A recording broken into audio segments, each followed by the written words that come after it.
مولانا رومی کا ایک بہت خوبصورت قول ہے کہ دل وہ مقام ہے جہاں آسمان جھکتا ہے اور رب کا کرم اترتا ہے۔ آج ہم اسی دل کے سفر پر بات کرنے والے ہیں۔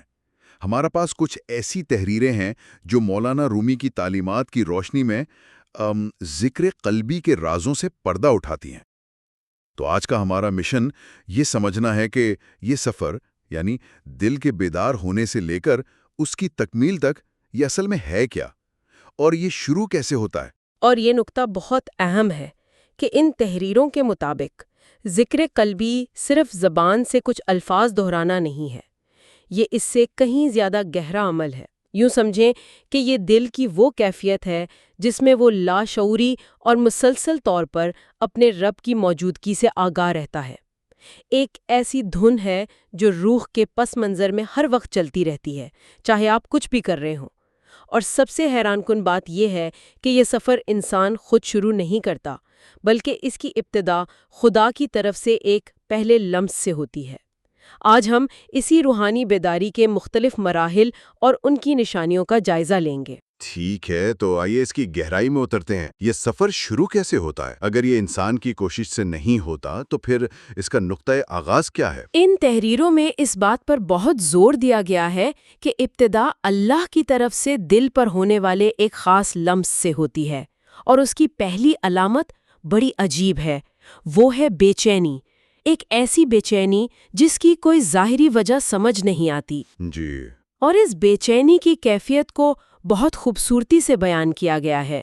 ایسا لگتا ہے جیسے اندر کوئی چیز کھینچ رہی ہے۔ دنیا کی سب سے بڑی خوشی بھی ادھوری لگتی ہے۔ اچھا؟ ہر چیز میں ایک خلا، ایک خالی پن محسوس ہوتا ہے۔ ایسا لگتا ہے جیسے کوئی بہت قیمتی چیز کھو گئی ہے، لیکن یہ یاد نہیں آتا کہ وہ چیز کیا تھی۔ یہ ایک ایسی پیاس ہے جسے دنیا کا کوئی مشروب بجھا نہیں سکتا۔ یہ بات تو آج کل کے دور میں بہت سے لوگ محسوس کرتے ہیں، ایک مستقل بے اطمینانی، چاہے سب کچھ ٹھیک ہی کیوں نہ ہو، لیکن عام طور پر اسے ڈپریشن، اینگزائٹی یا صرف ایک برا دور سمجھا جاتا ہے۔ بالکل۔ ان تحریروں میں اس بے چینی کو ایک بالکل مختلف زاویے سے دیکھا گیا ہے۔ جی، اور یہی اس سارے سفر کا سب سے دلچسپ اور انقلابی نقطہ ہے۔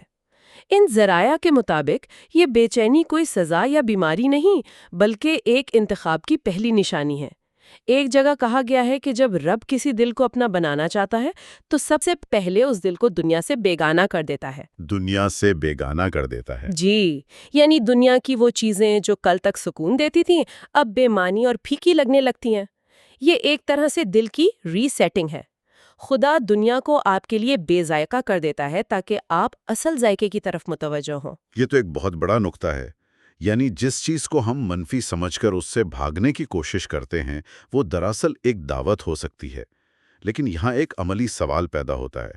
بہت سے لوگ اس خلا کو مزید دنیاوی مشاغل سے بھرنے کی کوشش کرتے ہیں۔ صحیح۔ نئی نوکری، نئے رشتے، نئی مصروفیات۔ ان تحریروں کے مطابق کوئی شخص یہ کیسے پہچانے کہ یہ بے چینی محض نفسیاتی تھکن ہے یا ایک روحانی پکار؟ بہت اہم سوال ہے۔ ان ذرائع کے مطابق اس کا فرق اگلے مرحلے میں واضح ہوتا ہے۔ اگر یہ محض دنیاوی تھکن ہے تو کوئی نئی کامیابی یا مصروفیت اس خلا کو عارضی طور پر پر کر دے گی، لیکن اگر یہ روحانی پکار ہے تو دنیا کی کوئی بھی چیز اس خلا کو پر نہیں کر پائے گی۔ اچھا۔ بلکہ ہر نئی کوشش اس احساس کو اور گہرا کر دے گی کہ نہیں، یہ بھی وہ نہیں ہے جس کی مجھے تلاش ہے۔ یہ وہ لمحہ ہے جب اللہ بندے کو اپنی یاد کی طرف بلاتا ہے۔ وہ خلا پیدا ہی اس لیے کیا جاتا ہے تاکہ انسان اس ذات کی طرف متوجہ ہو جو ہر خلا کو پر کرنے پر قادر ہے۔ یہ بے چینی دراصل ایک مقناطیس ہے جو روح کو اس کے مرکز کی طرف کھینچ رہا ہے۔ اچھا، تو یہ بے چینی اور کھچاؤ ایک طرح سے دل کی زمین کو نرم کرنے کے لیے ہے۔ یہ ایک تکلیف دہ مرحلہ لگتا ہے۔ اس کے بعد کیا ہوتا ہے؟ کیا دل اسی بے قراری کی حالت میں رہتا ہے؟ وہ دل جو شاید دنیاوی معاملات میں پتھر کی طرح سخت ہو چکا تھا، اب موم کی طرح پگھلنے لگتا ہے۔ یہ وہ مقام ہے جہاں انسان کی اپنی طاقت ختم ہوتی ہے اور وہ تسلیم کر لیتا ہے کہ وہ خود اس کیفیت سے نہیں نکل سکتا۔ اور اس نرمی کی کیا علامات ہیں؟ مطلب یہ عملی طور پہ کیسی محسوس ہوتی ہے؟ اس کی مثالیں بہت لطیف ہیں، جیسے کسی چھوٹی سی بات پر آنکھوں کا نم ہو جانا۔ اچھا۔ اللہ کا نام سن کر یا قرآن کی کوئی آیت سن کر جسم پر کپ کپی طاری ہو جانا۔ کسی نیک بات کا دل میں تیر کی طرح اتر جانا، یہ دل کا پہلا جاگنا ہے۔ ان تحریروں میں اسے پہلی لرزش، پہلی جنبش، پہلا نور کہا گیا ہے۔ یہ اس بات کی علامت ہے کہ رحمت نے دروازہ کھٹکھٹایا ہے اور دل نے اسے اندر سے کھول دیا ہے۔ مولانا رومی کے حوالے سے کہا جاتا ہے کہ اگر کسی کو زندگی میں یہ ایک لمحہ نصیب ہو جائے تو دنیا کے تمام خزانے بھی اس کے سامنے ہیچ ہیں۔ یہ تو ایسا ہے جیسے ایک طویل سردی کے بعد پہلی بہار آتی ہے۔ دل جو سخت اور بے حس ہو چکا تھا اب دوبارہ محسوس کرنے کے قابل ہو رہا ہے۔ لیکن ذرائع میں یہ بھی ذکر ہے کہ ہر دل اس مقام تک نہیں پہنچتا۔ ایک امتحان کا ذکر بھی ہے۔ یہ تھوڑا پریشان کن لگتا ہے۔ یہ کیسا امتحان ہے؟ جی، یہ ایک بہت نازک موڑ ہے۔ ان تحریروں کے مطابق جب دل میں اللہ کی یاد کا پہلا لمس اترتا ہے اور وہ نرم پڑتا ہے تو فوراً ایک اندرونی جنگ شروع ہو جاتی ہے۔ اسے دوسرا دروازہ کہا گیا ہے۔ دوسرا دروازہ؟ جی، ایک طرف اور نئی نرمی اور سکون کی پکار ہوتی ہے جو تنہائی، آنسوؤں اور اللہ سے بات کرنے کی طرف بلاتی ہے۔ دوسری طرف نفس اور شیطان کی پرانی آوازیں ہوتی ہیں جو دنیا کی طرف واپس کھینچتی ہیں۔ وہی پرانی عادتیں، وہی محفلیں، وہی خواہشات۔ وہ آواز کہتی ہے کہ یہ تم کس چکر میں پڑ گئے ہو، آؤ واپس زندگی انجوائے کرو۔ تو یہ ایک فیصلہ کن موڑ ہے، انتخاب کا مرحلہ۔ کیا یہ ایک ہی بار ہونے والا امتحان ہے کہ یا تو پاس یا فیل، یا یہ ایک مسلسل کشمکش ہے؟ یہ کشمکش تو شاید زندگی بھر چلتی ہے، لیکن یہاں ایک خاص فیصلہ کن لمحے کی بات ہو رہی ہے۔ امتحان کا مرکز وہی اندرونی خلا ہے جس کا ہم نے پہلے ذکر کیا۔ اب انتخاب یہ ہے کہ کیا اس خلا کو دنیا کی رونق سے دوبارہ بھرنے کی کوشش کی جائے، یا اس پکار کو سنا جائے؟ بالکل، یا اس پکار کی طرف دھیان دیا جائے جس نے یہ خلا پیدا کیا ہے۔ اور سب سے امید دلانے والی بات یہ ہے کہ ان ذرائع کے مطابق اس امتحان میں کامیابی کے لیے مکمل طور پر دنیا چھوڑنے کی شرط نہیں ہے۔ کہا گیا ہے کہ اگر انسان اس کشمکش میں صرف ایک لمحے کے لیے بھی پوری سچائی سے اللہ کی طرف جھک جائے اور اس کی پکار کو سنے تو اللہ اسے تھام لیتا ہے اور اپنی محبت کے قریب کر لیتا ہے۔ صرف ایک لمحے کا جھکاؤ، یہ بہت طاقتور خیال ہے۔ اس کا مطلب ہے کہ نیت اور سمت کی تبدیلی اہم ہے، چاہے قدم ابھی چھوٹے ہی کیوں نہ ہوں۔ تو یہ اللہ کی طرف جھکاؤ ہی دراصل ذکر قلبی کی دوسری اور حقیقی علامت ہے۔ یہ اس بات کا ثبوت ہے کہ دل نے امتحان پاس کر لیا ہے۔ بالکل، یہ وہ لمحہ ہے جب انسان کی اپنی مرضی اللہ کی مرضی کے تابع ہونے کا پہلا قدم اٹھاتی ہے۔ اس نے دنیا کی پکار پر اللہ کی پکار کو ترجیح دی، چاہے ایک لمحے کے لیے ہی صحیح۔ اور یہی وہ انتخاب ہے جو اگلے دروازے کھولتا ہے۔ ٹھیک ہے، تو جو شخص اس اندرونی کشمکش سے گزر کر یہ انتخاب کر لیتا ہے، اس کے لیے آگے کیا ہے؟ اس امتحان میں کامیابی کا انعام کیا ہے؟ انعام بہت گہرا ہے۔ ذرائع ایک تیسرے دروازے کا ذکر کرتے ہیں۔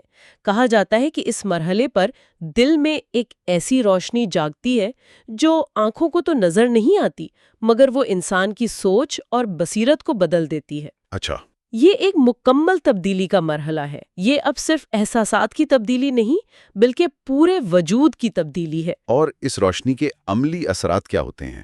یعنی اس شخص کی زندگی میں کیا تبدیلی آتی ہے؟ اس کے اثرات بہت ٹھوس اور عملی ہیں۔ سب سے پہلی تبدیلی یہ آتی ہے کہ گناہ خود بخود دل سے بھاگنے لگتے ہیں۔ یہ بہت دلچسپ بات ہے۔ جی، تبدیلی زبردستی یا کسی کے دباؤ میں نہیں آتی بلکہ اندر سے آتی ہے۔ گناہ کی خواہش خود ختم ہونے لگتی ہے۔ دل میں ایک ایسی حیا پیدا ہوتی ہے کہ انسان تنہائی میں بھی اللہ سے شرم محسوس کرتا ہے۔ اسے گناہ بوجھ لگنے لگتے ہیں۔ تو یہ ایک طرح سے انسان کے آپریٹنگ سسٹم کی تبدیلی ہے۔ جی، یہ رویے کی سطح پر تبدیلی نہیں بلکہ خواہشات کی سطح پر ہے۔ یہ مجھے یہ نہیں کرنا چاہیے سے میں یہ کرنا ہی نہیں چاہتا کی طرف ایک سفر ہے۔ آپ نے بالکل صحیح کہا۔ اب اسے گناہوں سے بچنے کے لیے بیرونی اصولوں یا معاشرتی دباؤں کی ضرورت نہیں رہتی۔ اس کا اپنا دل ہی اس کا سب سے بڑا محافظ اور رہنما بن جاتا ہے۔ وہ تنہائی میں اللہ کو یاد کر کے روتا ہے اور اس کا دل اللہ کے سامنے مکمل طور پر جھک جاتا ہے۔ جب ذکر قلبی کامل ہو جاتا ہے تو اس کی پوری زندگی عبادت بن جاتی ہے۔ پوری زندگی؟ جی، اس کا چلنا پھرنا، سونا جاگنا، یہاں تک کہ اس کی خاموشی بھی اللہ کی یاد میں شمار ہوتی ہے۔ یہ تو ایک ناقابل یقین تبدیلی ہے۔ اور اس سفر کی آخری منزل کیا ہے؟ ذرائع ایک بہت بڑا دعویٰ کرتے ہیں کہ جو دل اس مقام تک پہنچ جاتا ہے وہ ہر خوف، ہر دکھ اور ہر پریشانی سے آزاد ہو جاتا ہے۔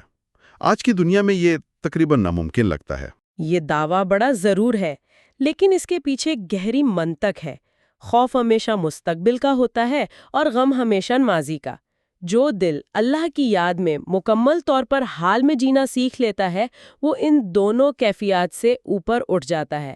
جب اس کی زندگی کا مرکز اور سب سے بڑی حقیقت اللہ کی ذات بن جاتی ہے، تو دنیا کی چھوٹی چھوٹی پریشانیاں اور خدشات اپنی طاقت کھو دیتی ہیں۔ اس کو یوں سمجھا جا سکتا ہے کہ اگر آپ ایک بہت بڑے پہاڑ پر کھڑے ہوں تو نیچے وادی میں موجود چھوٹے چھوٹے ٹیلے غیر اہم نظر آنے لگتے ہیں۔ بہترین مثال ہے۔ جب آپ کا رشتہ سب سے بڑی حقیقت سے جڑ جاتا ہے تو باقی سب چیزیں اپنے صحیح حجم میں نظر آنے لگتی ہیں۔ اس کی منزل اللہ کی محبت بن چکی ہوتی ہے۔ وہ جانتا ہے یا جانتی ہے کہ جو کچھ ہو رہا ہے اسی کی طرف سے ہو رہا ہے اور اسی میں کوئی بہتری ہے۔ یہ بھروسہ اسے ہر خوف سے آزاد کر دیتا ہے۔ تو یہ سفر ایک خدائی بے چینی سے شروع ہو کر ایک خدائی سکون پر ختم ہوتا ہے۔ واہ! ایک ایسی بے قراری جو دنیا سے ملتی ہے اور ایک ایسا قرار جو صرف اللہ کی یاد میں ملتا ہے۔ تو اگر ہم اس ساری گفتگو کا خلاصہ کریں تو یہ دل کی بیداری کا ایک مکمل نقشہ ہے۔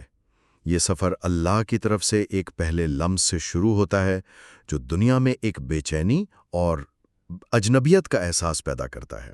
اس کے بعد دل ٹوٹتا ہے اور نرم پڑتا ہے، جس سے وہ رحمت قبول کرنے کے قابل ہوتا ہے۔ جی۔ پھر ایک اندرونی آزمائش کا مرحلہ آتا ہے، جہاں دنیا اور اللہ کی پکار کے درمیان انتخاب کرنا ہوتا ہے۔